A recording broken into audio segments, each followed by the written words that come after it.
Sayat Ibáñez. Mano a mano. Un podcast sobre política y economía argentina. Un nuevo episodio de Mano a Mano. Sayat Ibáñez, Sayat, Pablo, Alfredo, Pablo. ¿Cómo le va, doctor? Y el episodio número... 51. Ah, cómo me caga. No, 51. ¿Cómo 51, aprendiste? 51. ¿Cómo aprendiste, Entren a las aplicaciones, Pablito? entran en YouTube, suscríbanse, así nos acompañan. Es bueno saber que hay muchos amigos y amigas escuchando, siguiéndonos en las aplicaciones. En YouTube es más fácil hacerlo, también lo puedes hacer en Spotify, también lo puedes hacer en Apple Podcast. Comentar, seguir. Vas a tener las notificaciones de los nuevos episodios que están saliendo casi rigurosamente los miércoles a la tarde, a lo sumo del jueves a la mañana, cuando se demora un poco la situación. Y comenten y compartan y opinen, y siempre es bueno saber que están ahí, saber que nos escuchan, nos comentan, nos siguen y nos acompañan. Mirá vos, ya podés Vengo salir de la a... lista. Pablito, apagón de Milei. Sí. Tiene varias aristas. Varias aristas. Una es el tema de las encuestas y por consiguiente qué es lo que está pasando con la opinión pública en Milei. En el frente político hay un poquito más de ruido, ya no aparece este Milei todopoderoso. Decís, bueno, vamos a seguirlo porque, bueno, obviamente que está linkeado con lo anterior. Hay un ruidito que también hace a que se le está apagando algunas lucecitas en la famosa Corte Suprema de Justicia. Sí. Y como es apagón, me toca a mí hablar del tema tarifas y cómo viene el verano. Sí.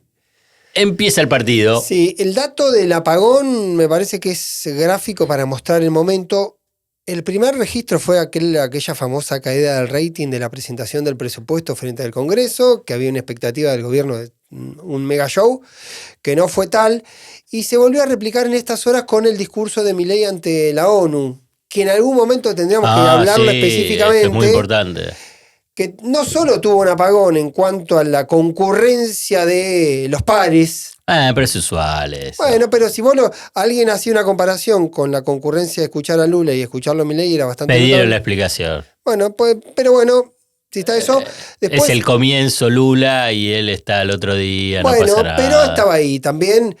¿Cuál es el dato? Se supone que Milei es un personaje que genera mucha curiosidad. Eso es verdad.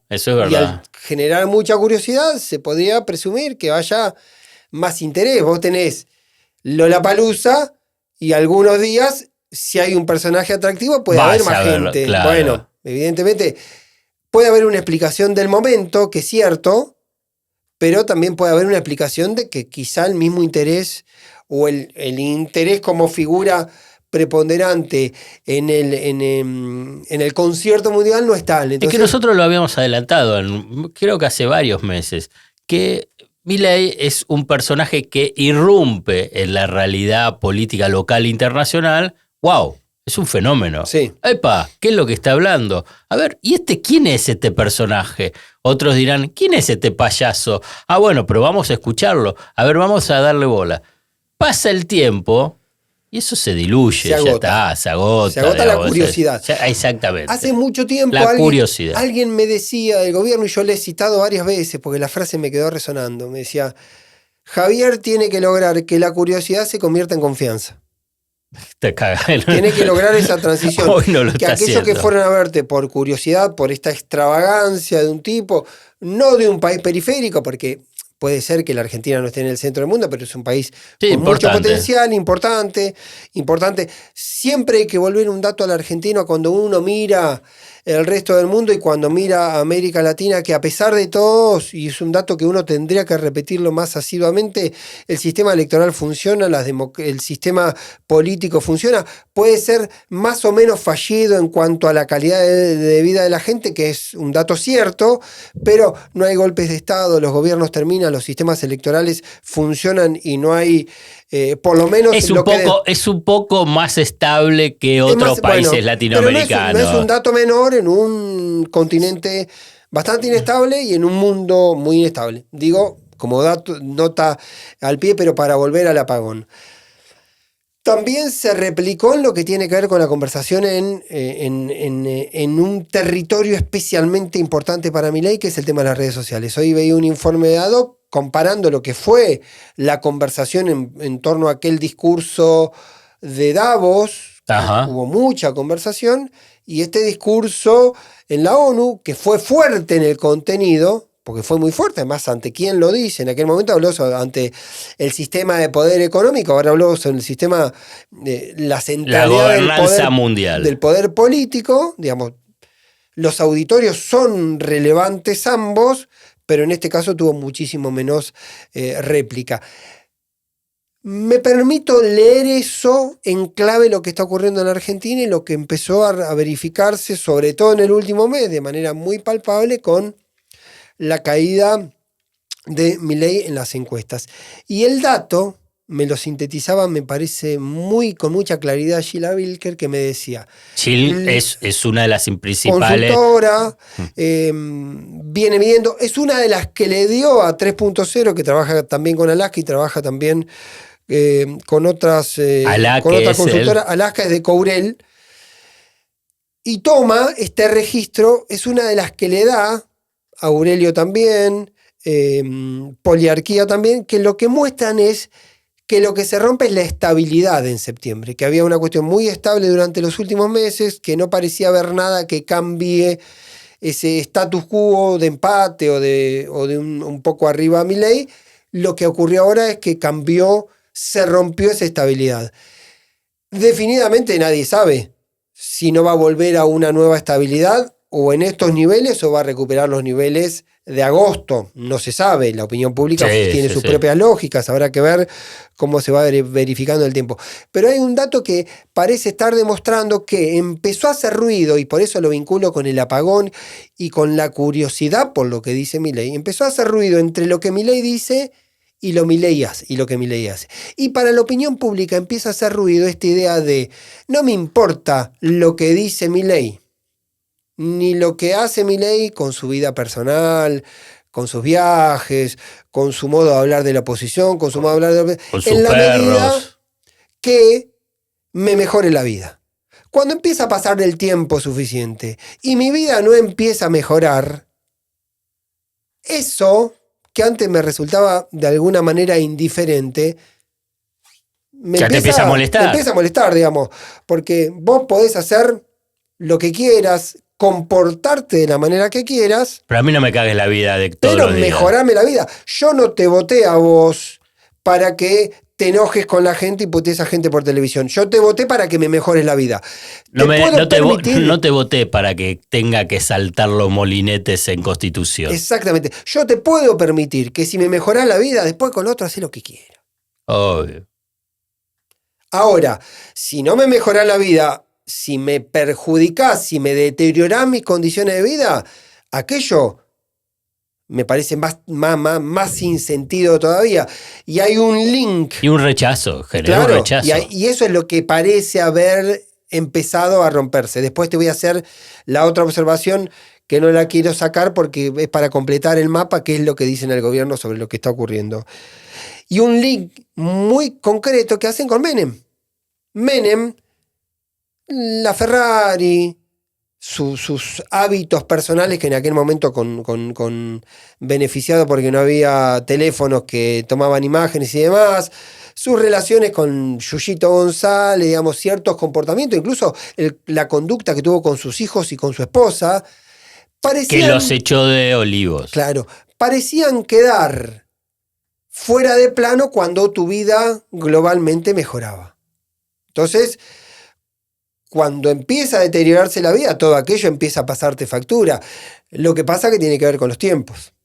Bueno, si ahora había una expectativa muy fuerte que Milei empiece a producir, y el dato puntual, y ahí voy a lo que dice el gobierno, el dato puntual es que venimos de 3 meses donde el principal indicador era la cuestión de la inflación, y no está bajando. De bajar la inflación. Hoy Fede Pastrana me pasa un informe con él que, como la inflación queda estancada en 4, deja de haber la muy leve recuperación de los salarios que venían porque todos estaban especulando que la inflación iba a seguir cayendo. Entonces, con paritaria de 4 puntos y la inflación está en 2, recuperás un punto y medio. Pero con paritarias a 4 puntos y la inflación a 4, dejás de recuperar. También se frenó ese fenómeno. Y eso me parece que es determinante para entender el momento que estamos atravesando. ¿Qué dicen en el gobierno? Primero, algo que yo coincido, que con 10 meses de medidas muy duras, que haya todavía sostenido un nivel del 40-45% de acompañamiento es un número alto, que haya sostenido durante 10 meses ese nivel a pesar de esta medida también es una novedad, por lo tanto empiezan a decir, era razonable que en algún momento se produzca este quiebre, y después hay un deseo, una expectativa, un ancla futura del gobierno de decir, che, cuando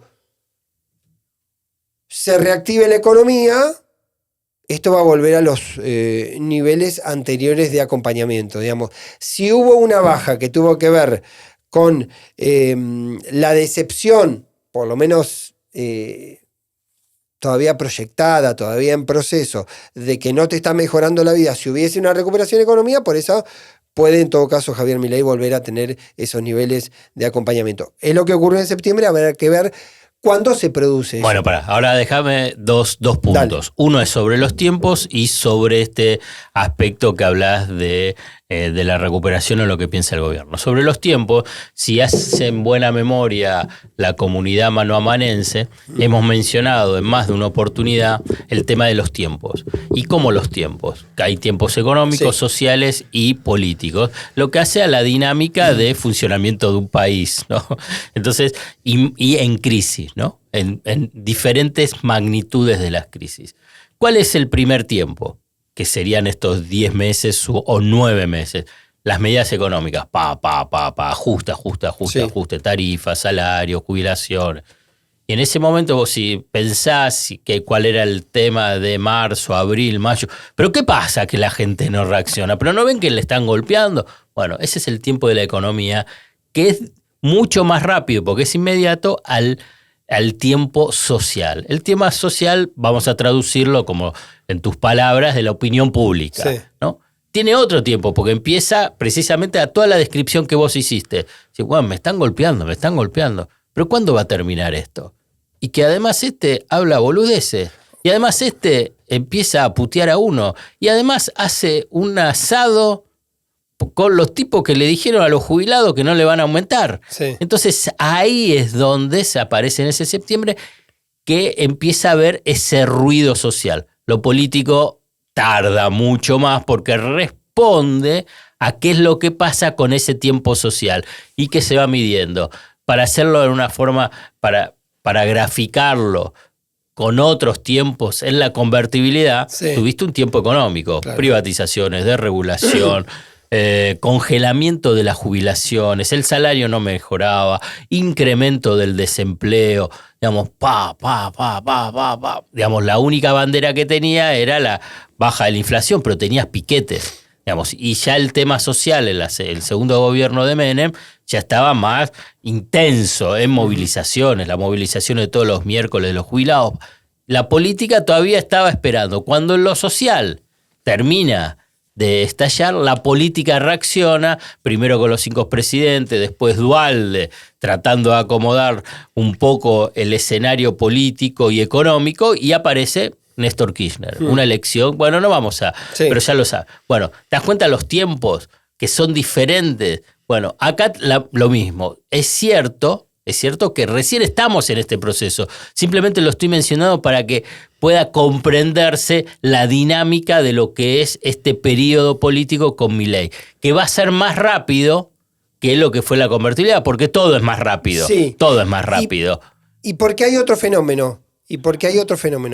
Porque yo siempre uso una metáfora de que, sobre todo el peronismo, pero en general posiblemente todo el universo de la política, esté en una especie de duelo respecto a Milei, porque no lo vieron venir, porque subestimaron no solo la capacidad de Milei, sino no pudieron interpretar que había una sociedad que estaba buscando un cambio brusco, ¿sí? Entonces, ese fenómeno estaba ahí presentado. Ahora, se pasa de ese plano a creer que todo el acompañamiento a Milei está dado por el rechazo a la política, que en la medida que Milei siga siendo distinto, siempre va a tener un nivel de acompañamiento.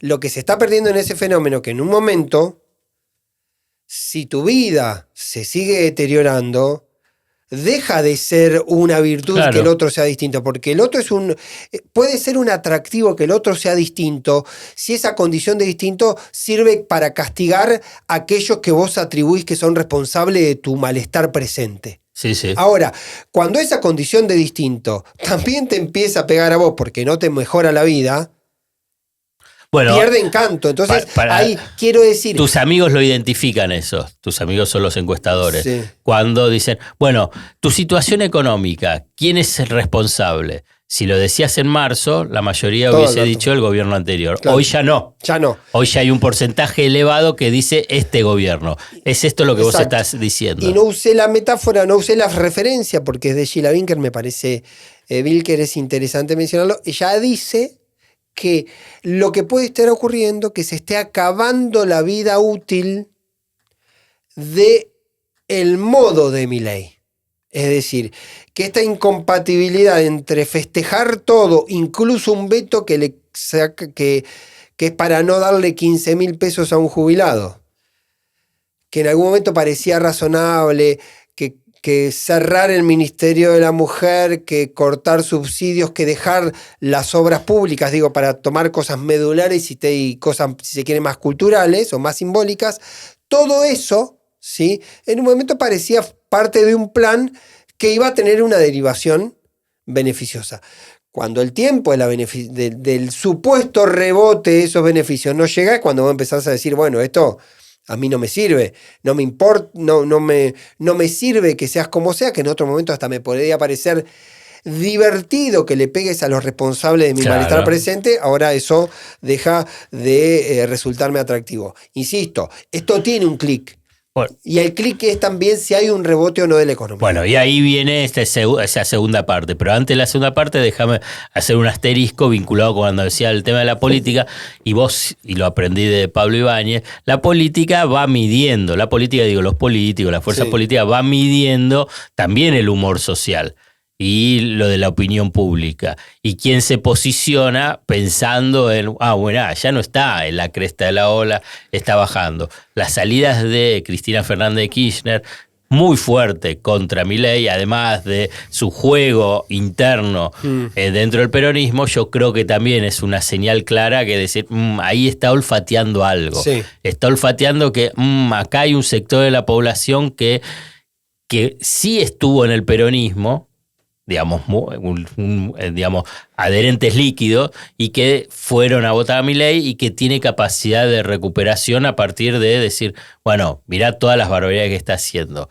Me parece que ahí hay una señal. Después, bueno, como bien decía, bueno, en el gobierno piensan, bueno, esto va a cambiar cuando haya recuperación económica. ¿Qué se llama recuperación económica? Bueno, esto es la pregunta. Porque, ya te lo adelanto ahora, durante el 2025, los grandes datos macroeconómicos sectoriales, salvo que haya una catástrofe bíblica para seguir el tono Milei, la economía no va a seguir cayendo como el 2024. Es más, lo más probable es que esté mejor que el 2024, porque tenés un piso terrible. Va a haber estadísticamente datos todos positivos. Ahora bien, en la calidad de vida de la población, yo tengo un inmenso interrogante. Porque la industria por ahí te puede mostrar, y mirá, está creciendo un 4 o 5%. Agarrás mes contra mes. Bueno, lo típico a nivel de estadístico, que en ese momento van a hacer que sean importantes los datos interanuales, no los intermensuales como hacen ahora, ¿no? Entonces, pero bueno, ¿qué pasa con el ingreso? ¿Qué pasa con las jubilaciones? ¿Las tarifas las van a seguir subiendo? ¿Qué pasa con el costo del transporte? ¿El empleo va a estar estable? Bueno, y eso es lo que en última instancia se va a definir. Déjame hacer una observación con eso. Y tiene que ver un poco con la mirada de la política. Y muchas veces la mirada de los que trabajamos de esto, que hacemos periodismo, que yo. Tengo la sensación que por más que vos a la gente le decís, voy a decir la gente, pues es una figura muy, muy abstracta, pero a la opinión pública. A la opinión pública, no, pero puede ser que los datos de la economía sean terribles y vos digas, che, baja no importa. 18% la venta en supermercados, vos decís, ¿qué está pasando? Debería ser una tragedia. Y yo creo que lo que parece obvio que la vida personal de cada uno no depende de lo que te indique el INDEC. Obvio. ¿Sí? Puede ser un clima general y sobre todo son elementos que se pueden usar para decir, che, esto va mal. Entonces vos vas diciendo, va mal, ¿por qué? Porque hay datos que van mal. Posiblemente ocurra al revés, que en un momento haya datos que vayan bien. Exactamente. Y que alguien diga, ¿hay datos bien? Bueno, pero el tipo que la estaba pasando mal el año pasado, cuando los datos bajaban, y hoy está igual, pero los datos suben, posiblemente esté en la misma situación diciendo, no me importa lo que dice el INDEC, ni ahora que me dice que estoy peor que lo que yo estoy, porque los datos pueden parecer que estoy peor que lo que estoy, ni si mañana me dicen que estoy mejor y yo no mejoro mi vida. Porque en la primera parte juega las expectativas de puedo estar mejor, y ya en la segunda parte ya se pinchó la expectativa y ya se pierde la confianza de que podés estar mejor. Claro. Entonces ahí hay lo que se llama, sería un gap, una diferencia en los tiempos. Claro. Y entonces entre vos, cuando tenés expectativas positivas, tenés que tener datos positivos también. Claro. No el ajuste, que si querés, para hacer un paralelismo que no les va a gustar, es la tablita de Machinea. Asume De la Rúa y Chacho Álvarez y con la expectativa, y lo primero que hace, ¡pum! Corta. Pone con la tablita de Machinea. Y la tablita de Machinea actúa como una cuestión de que desinfla la expectativa de que voy a estar mejor, de como estaba antes con Menem. Claro. Bueno, y acá es el ajuste, tarifas, jubilado, morite de hambre, no te voy a aumentar, voy a festejar que te hago el veto.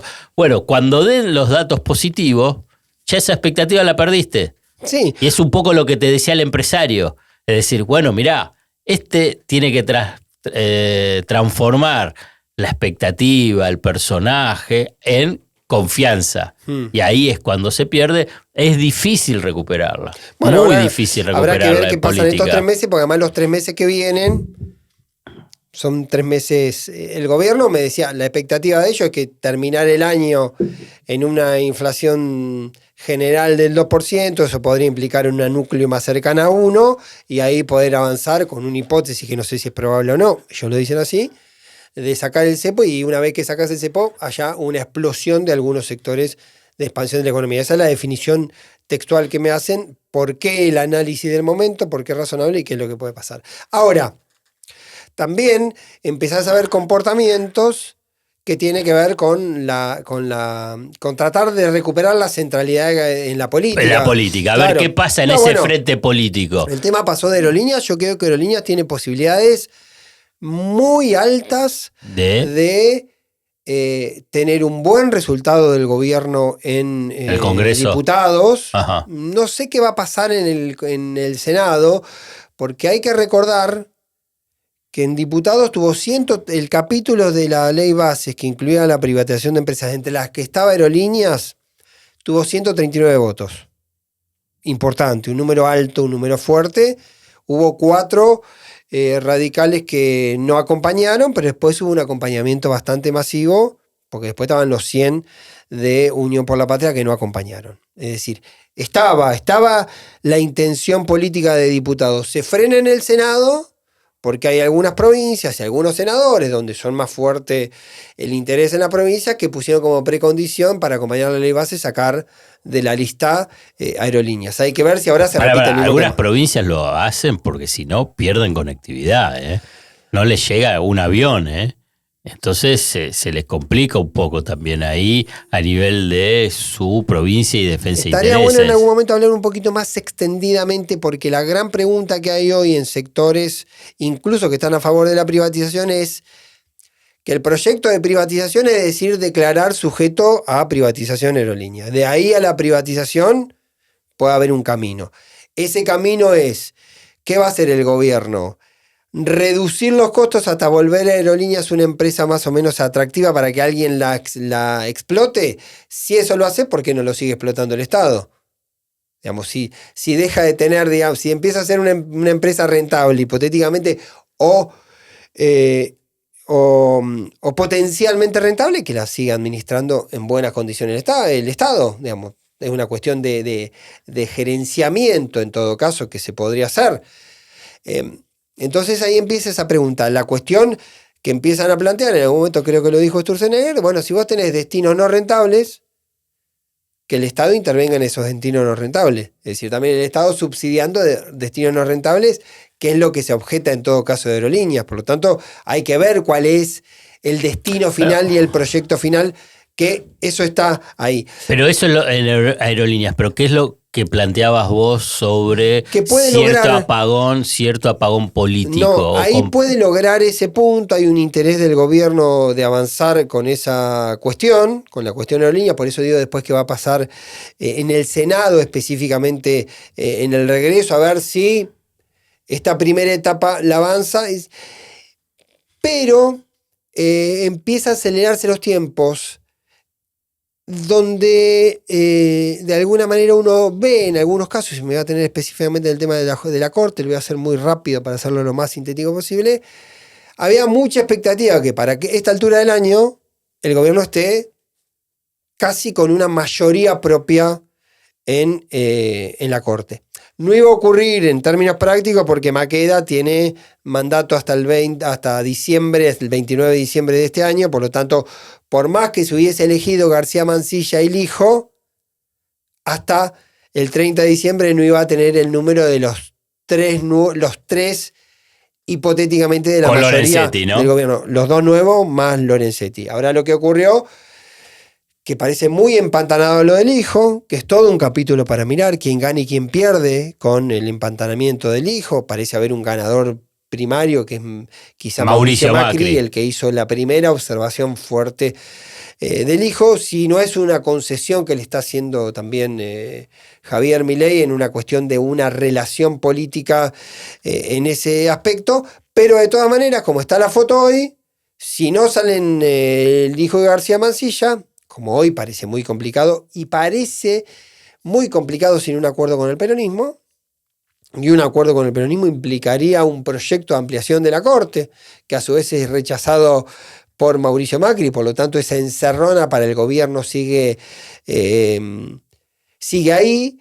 Lo que sí puede ocurrir es que pensaba en un momento de poder expansivo Milei avanzar sobre la Corte, y hoy te encontrás con una dificultad de que la Corte se prepara para resistirte hasta el 2027, por lo menos con Rosati como presidente, que fue reelecto. Hasta el 27. Hasta el 27, septiembre del 27. Y ahora lo que ocurrió, además, que empezó un ruido, un rum rum, para ver si no se abre una negociación con el gobierno a partir de la hipótesis de que lo del hijo de García Mansilla está empantanado, para que sea el propio gobierno el que acepte la continuidad de Maqueda. Esa te iba a decir. Más allá de los 75 Porque años. hubo una declaración de él. Hubo una declaración de Maqueda. Maqueda dijo, nunca lo llegué a pensar esa alternativa porque antes me mandaron el pliego que me iba a reemplazar. Es como diciendo... Porque dice que puede estar 5 años más. Claro, él dijo, yo no me estaba... Es lo que está diciendo, yo todavía estoy vigente. Mírenme, acá estoy, si quieren que siga 5 años más porque a alguien le sirve mi nombre, como dicen los negociadores de la lista, si mi nombre sirve, yo estoy dispuesto. Eso plantea Maqueda en una declaración que hizo con Rodríguez Recalt. Entonces, ese es el escenario. ¿Qué es lo que me dicen hoy en gobierno, un rato antes de entrar acá? Imposible. Que siga Maqueda. Que descarten la hipótesis Maqueda. Descarten la hipótesis Maqueda. El tema de imposible en el gobierno. Está todo bien. Quiero decir que en este momento... Hoy dicen eso. Parece un dato obvio que lo digan. El tema es si efectivamente se empieza una negociación. Porque si vos aceptases que Maqueda sigue, también es o aceptás que García Mansilla se tiene que ir a la casa, porque García Mansilla está propuesto para el lugar de Maqueda, entonces si Maqueda sigue, ¿qué hace con García Mansilla? O implícitamente decís una ampliación de la Corte, que sigan los pliegos de García Mansilla y del hijo, para una corte ampliada, porque y si no es 4+2, más bueno, la mujer que pide Lorenzetti. Lorenzetti hoy salió a decir que tendrían que pedir una mujer. Pero te lo bajo al llano para tratar de... Eso es como salga el tema de la corte, todos estos nombres que tiraste, es elementos de manifestación de poder, de consolidación del poder o de debilitamiento del poder. De Milei estoy hablando. Esencialmente Milei pensaba que podía ser expansivo y poner un mojón en la corte con una estructura propia y fantasear con una idea de una mayoría propia de 3 tipos. Y esto hoy, sin Lijo y sin García Mansilla, congelados, empantanados en el Senado, eso no parece posible. No parece posible. O sea que ahí alguna lucecita se ha apagado. Sí, porque hay otro dato novedoso y es lo que yo me hace pensar que más allá de la negativa que me da muy claramente de imposible Maqueda, lo que ha tenido la Corte, a pesar de que en un momento el gobierno avanza muy rápidamente con Lijo, patrocinado por Lorenzetti enfrentado con Rosati, con Rosenkrantz y con Maqueda, con la mayoría, era muy de especular, lo contamos acá, que la Corte tenga una reacción política de marcarle la cancha al gobierno, y no lo ha hecho la Corte. La Corte no ha hecho nada, al revés. Ha estado muy moderada en lo que podría haber sido una respuesta política. No tuvo respuesta política en contra de Milei. Entonces es a favor de Milei. Si no la tuviste en contra, fue a favor. Exacto. Ante esa situación, es decir, también ese comportamiento debería poder abrir una puerta como para decirle a Milei, che, no nos entiendas como enemigos. Si vos nos ponías en el lugar de enemigos, nosotros en estos meses podríamos haber hecho un par de cosas para molestarte, y no la hicimos.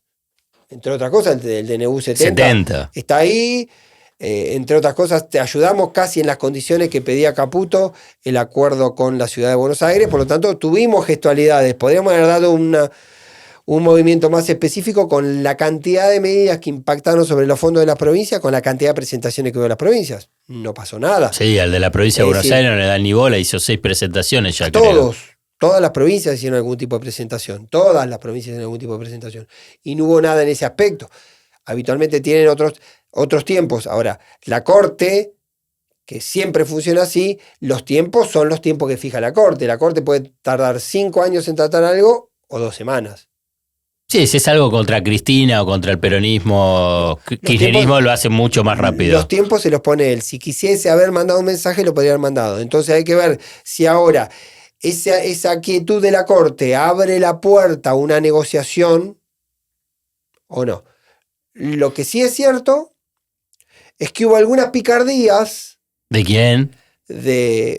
No sé si en nombre de Milei o delegados que se auto-otorgan el ser representantes de Milei en el mundo judicial, que había como cierta idea, traemos todo lo posible la reelección de Rosati, instalemos la idea de que es un mandato de transición y todo eso quedaba en eso. A pesar de eso, Rosati reelecto hasta septiembre del 2027, 3 años.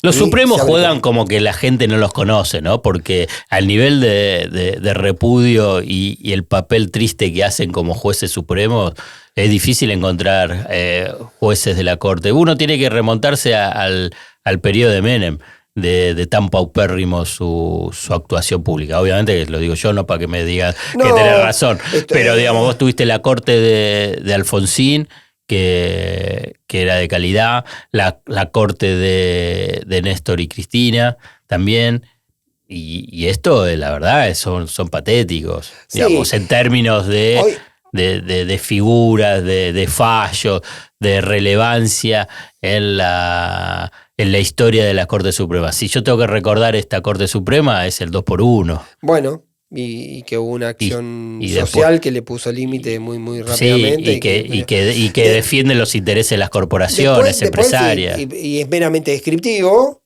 También es cierto que es muy difícil imaginar que la Corte escape a un deterioro que en general cae sobre todas las instituciones. Eso por un punto. Después lo que sí, y yo creo que es lo que está de fondo con la Corte, y quizá lo que en algún momento alguien estructuró cuando pensó al hijo. El sistema político argentino está roto. En cualquier sistema medianamente normal, en un estado medianamente normal, es la corte, los cortesanos se establecen por acuerdos políticos. Y el acuerdo político no es con el que piensa igual que vos, es con el que piensa distinto que vos. Entonces vos algo le tenés, claro, algo le tenés que dar. Entonces, en esa conversación, si hubo un problema de origen, cuando Milei compra la tesis a través de Santiago Caputo de Lorenzetti, había algo ahí que fallaba, porque Lorenzetti le fue a decir, estaban los 33 votos del peronismo, como si Lorenzetti fuese el jefe del peronismo, como si fuese Perón, digamos. Ahí hubo un error porque en el medio ocurrían cosas y había batallas que se daban que parecían tener una dificultad de que eso se haga práctico. ¿Está cerrado lo del hijo? No. Gente muy involucrada en la negociación del hijo me admite que está todo muy congelado y que no se sabe cuál es el destino, y efectivamente voy a terminar diciendo la frase que en un momento me dice alguien: yo, si el hijo se vota, voy a levantar la mano bien alta, porque si no sale el hijo como presidente, como integrante de la corte, va a volver a ser juez en Comodoro Pi, y va a sacar todas las carpetas. No quiero que esté enojado con todos los expedientes que tiene frenados. Pero antes de irnos, que estamos medio tenemos algunas lucecitas que se están apagando de Milei, y una de ellas es la del tema de tarifas y el anuncio y no anuncio de apagones en el verano. Sí. Una muestra más de lo que se llama, para mí, el desgobierno. O sea, un gobierno, el de Milei, desordenado, niveles de ineficiencia máxima, en algunos casos también ineptitud sobre el manejo de qué es lo que pasa en el sistema energético argentino. Adorni diciendo, y no, por ahí no hay apagones. Francos dice, va a haber apagones por problema en la generación. El secretario de Energía, Chirilo, diciendo, va a haber apagones, pero van a ser acordados, pero van a ser con la industria. Bueno, pónganse de acuerdo, muchachos, porque tienen que mandar un mensaje, o por lo menos estar en orden qué es lo que está pasando. Y acá lo que se está pasando es que no hubo licitaciones para incrementar la generación cuando estaban ya los pliegos para avanzar sobre un punto, un eslabón inicial clave de la cadena energética, que es la generación. Después viene el eslabón del transporte y por último el tema de la distribución. O sea, es correcto decir que hoy el problema es de generación, esencialmente. Es de generación, falta inversiones para transporte, porque si vos vas a generar más, vas a necesitar más de transporte, y en distribución lo que se necesita es más inversiones en plantas transformadoras para atender momentos de pico. Y como los momentos críticos, a diferencia de lo que dijo Marcelo Mindlin, que son 3 o 4 días en el verano, la verdad que por el cambio climático, o lo que quieras ponerle como título, son más que 3 o 4 días los momentos críticos. Entonces necesitas mayores inversiones. Lo que sucede es que para el privado, ¿vas a hacer una sobreinversión para atender momentos picos? No. Porque no todo siempre, vos tenés un nivel más bajo, no siempre pico. Para hacer pico tenés una sobreinversión. Solamente la hace el Estado, esa sobreinversión. Como el Estado no maneja esas empresas, no va a haber inversiones para esos momentos picos.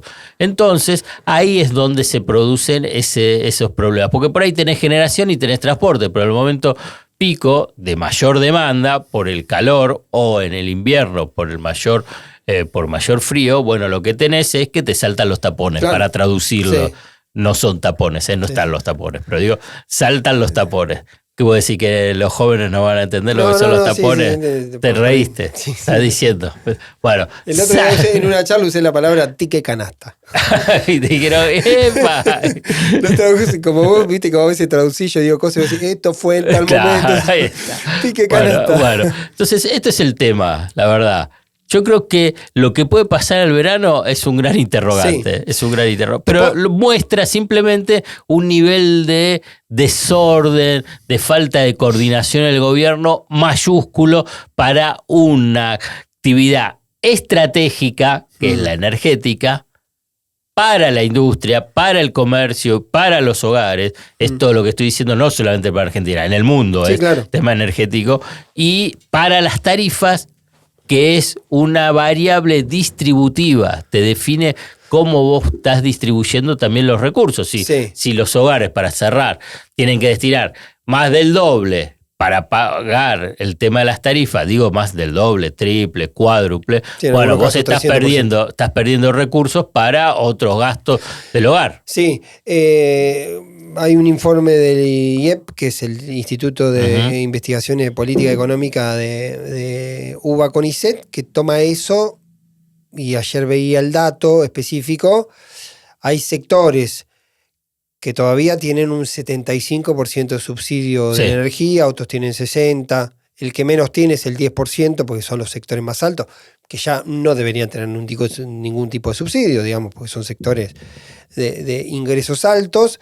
Si te vas corriendo con el gas ocurre algo parecido, con el transporte ocurre algo parecido, en un momento va a haber un ruido ahí entre la famosa idea del déficit y la cuestión de los subsidios, porque además eso...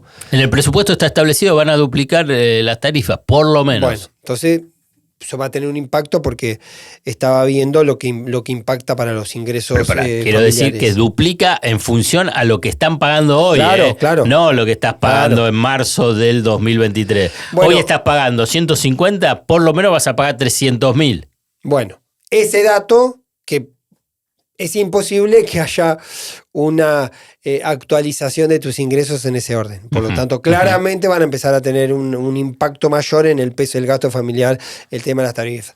Y lo que me decía alguien del mercado de la energía, que entienden que el gobierno hizo un movimiento casi más preventivo que estructural, como diciendo, bueno, vamos a decir esto porque puede pasar, entonces nosotros ya empezamos a avisar con tiempo que la culpa la tenía el gobierno anterior si hay cortes el verano que viene, que sí hay un problema serio con la generación, sobre todo el tema Brasil, y que además está el problema de Atucha, que está funcionando menos, que no hubo inversiones, que las inversiones suelen tener una velocidad, que además ese es un problema importante para advertir, que vos lo decís.